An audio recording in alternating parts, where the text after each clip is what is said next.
Business-to-business marketing differs from consumer marketing. Business-to-business decision making differs from consumer decision making. Now, the business-to-business market is different than the consumer market.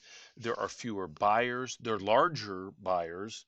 There tend to be much closer supplier-customer relationships, which have been built over time, and there's often geographically concentrated buyers. Now, what do I mean by geographically concentrated buyers?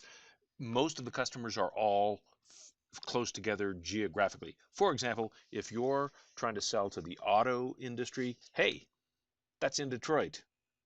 If you're trying to sell into the publishing industry, that's mostly in New York.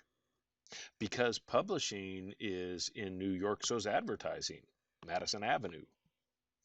The term Hollywood is synonymous with the entertainment industry, but the entertainment industry is obviously very clustered in Hollywood. Go up a little bit north of there to Northern California, and of course, you've got Silicon Valley, where high tech firms are so concentrated. If you're interested in the recreational vehicle industry, you could read RV Business Magazine, or you could just go to Elkhart, Indiana. Five of the largest RV manufacturers in the country are all in the same town in Indiana. Well, why does this matter to the marketer? Is this more than just an idle curiosity? Yeah, it matters to the marketer because it makes it easier for marketing personnel, sales personnel to go face to face and visit customers because they often tend to be very, very close together geographically. Okay, business to business decision making. Let's look at the stages in the buying process. You know what? They're very, very similar to consumer decision processes. Problem recognition, general need description and product specification, supplier search, analysis, and then purchase. Now, there are some different buying classes, if you will, which is often referred to as the buy class framework.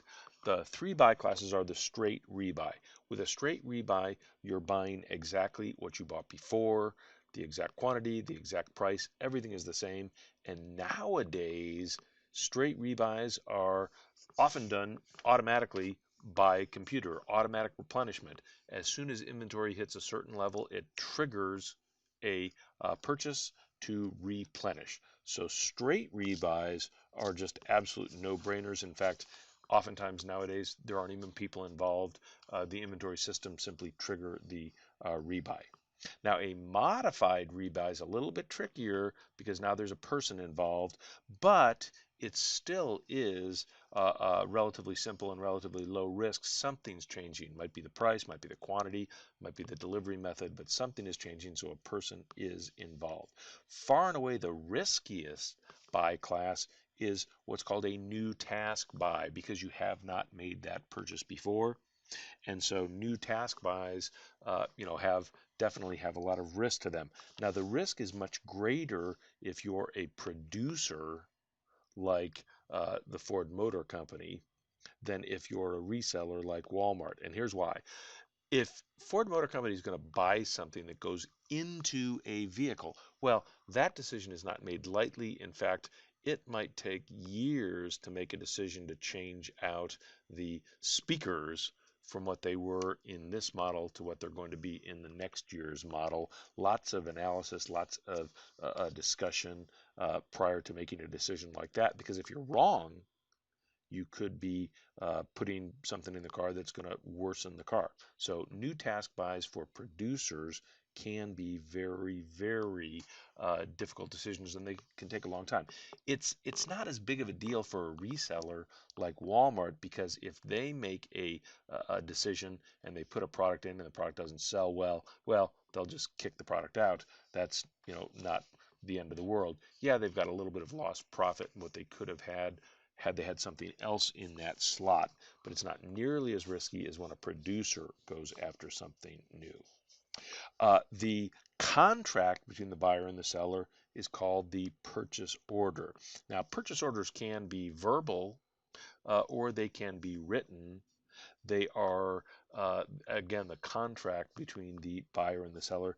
The key things in a purchase order are what you're buying, and the description of what you're buying, and then the key things, how many you're buying, and the price of them, and then, of course, ultimately what the total cost is. Now, again, the purchase order, the contract between the buyer and the seller that governs the purchase. Now, let's talk about the personnel on the buyer side. Oftentimes, there's a person who's called the buyer. Now, trained professional buyers oftentimes can have different titles. They might be called the purchasing agent or the procurement officer or the director of materials management. Although in retail, oftentimes the title is buyer, but there's a huge difference between the buyer for Macy's and the buyer for Walmart.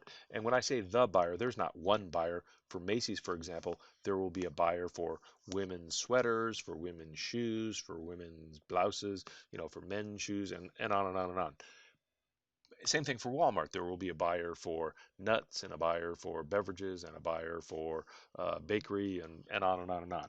But here's why it's so different for the Macy's buyer than the Walmart buyer. And it's back to this issue of risk. The Macy's buyer is making procurement decisions on things like clothing, and oftentimes those purchase decisions are made months out. And if the buyer is wrong on a decision, hey, I think orange is going to be the hot new color next year. If the buyer's wrong, all of a sudden Macy's is stuck with a whole bunch of merchandise that's difficult to sell. Typically, they have to discount it. Sometimes they have to greatly discount it to move it out. So when a Macy's buyer makes a procurement mistake, that's a huge deal. There's less risk for the Walmart buyer because oftentimes you're dealing with things that are not quite so subjective in nature.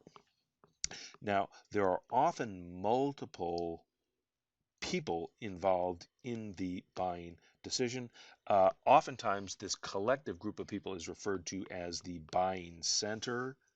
And some of the terms that are used for people that are in the buying center are like initiator, the person who gets the ball rolling, user, the person who's actually going to be involved in using the product, gatekeeper. Here's the thing about a gatekeeper, and like a secretary in the past could have been a good example of a gatekeeper, but a gatekeeper is anyone who you have to go through to get to the next decision maker. So I think a great description of a gatekeeper is gatekeepers don't have the authority to say yes, but they do have the authority to say no. They can keep you from getting to the person who will be able to say yes. So gatekeepers are very, very important because you've got to get past gatekeepers.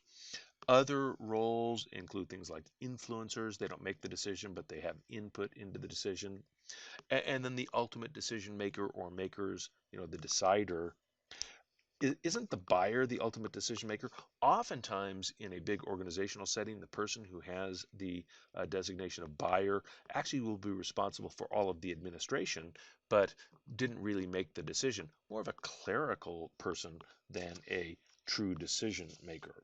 Uh, the problem for people that are marketing to businesses is oftentimes they don't know who these different players are. They don't know who's performing which role. And so the rule when you're dealing with industrial customer personnel is be nice to everybody, assume that everyone is a key decision maker, because oftentimes you never really know, who is who. Okay, a few issues in business buying. Single sourcing. This is the business practice of buying a particular product from only one supplier. Why would you do single sourcing? Sometimes you don't have a choice. Sometimes there only is one supplier. Nobody else makes it. Perhaps the supplier has a patent or a trade secret, and so you've got to buy from that one and only supplier. Or maybe you buy from one supplier because by buying from only one supplier, your quantities are such that you get a much lower price. The problem with single sourcing, even if you're getting, a lower price, is it's the all the eggs in one basket syndrome. And that can be risky if anything does indeed happen to your single supplier. Many times, to hedge against that, customers will go to multiple sourcing, buying from several different suppliers. You might have a preferred supplier who you buy the majority from, and then some secondary suppliers who are there kind of as a safety net. Another issue in buying is what's often called reciprocal buying or reciprocity. This is a trading partnership in which two firms agree to buy from one another. Oftentimes, when companies are in similar related industries, there's a good opportunity that the prospect that you want to become a customer might have items that you could buy so you could become their customer, this, back and forth relationship. Another issue is what's referred to as outsourcing, obtaining vendors to provide goods and services that might otherwise be supplied in-house. Many, many, many aspects of the organization can be outsourced. One of the first functions that a lot of companies outsourced were payroll, because the payroll specialists could do the job faster and better. Of course, a lot of people will outsource things like maintenance, people that come in and do the cleaning at night. Now it's becoming much more common for people to outsource customer service to customer service companies. Of course, you can outsource manufacturing to contract manufacturer, and so on. Another term that's important to know is reverse marketing. Now, reverse marketing is buyers trying to find suppliers and convince them to supply. It's the opposite of what traditional marketing is. Traditional marketing is, I've got a product, I'm going to go and look for customers. In reverse marketing, I'm the customer, I'm going to go look for possible suppliers. So literally, it's the opposite of traditional marketing. In traditional marketing, the supplier goes and looks for buyers. In reverse marketing, the buyer goes and looks for suppliers. Now, why would you do that? The iPhone is a perfect example. When Apple was designing the iPhone, many of the components that were in the iPhone were not available. These weren't stock components. Apple was inventing the components, but they wanted to go out and find people that could make those components for them, so they went out and looked for possible sources of supply. That was reverse marketing. Many, many, many B2B relationships are handled online. B2B e-commerce is very, very big. Many B2B relationships are longer term in nature and are often referred to as strategic alliances, where both of the parties bring something to the table. Starbucks is very, very big with strategic alliances. They've got strategic alliances with the likes of Barnes & Noble, with Starbucks cafes in Barnes & Noble, with product producers like ice cream manufacturers and PepsiCo, who makes the Frappuccino co-branded product with Starbucks, and on and on and on. It creates a win-win situation for Starbucks and their alliance partners.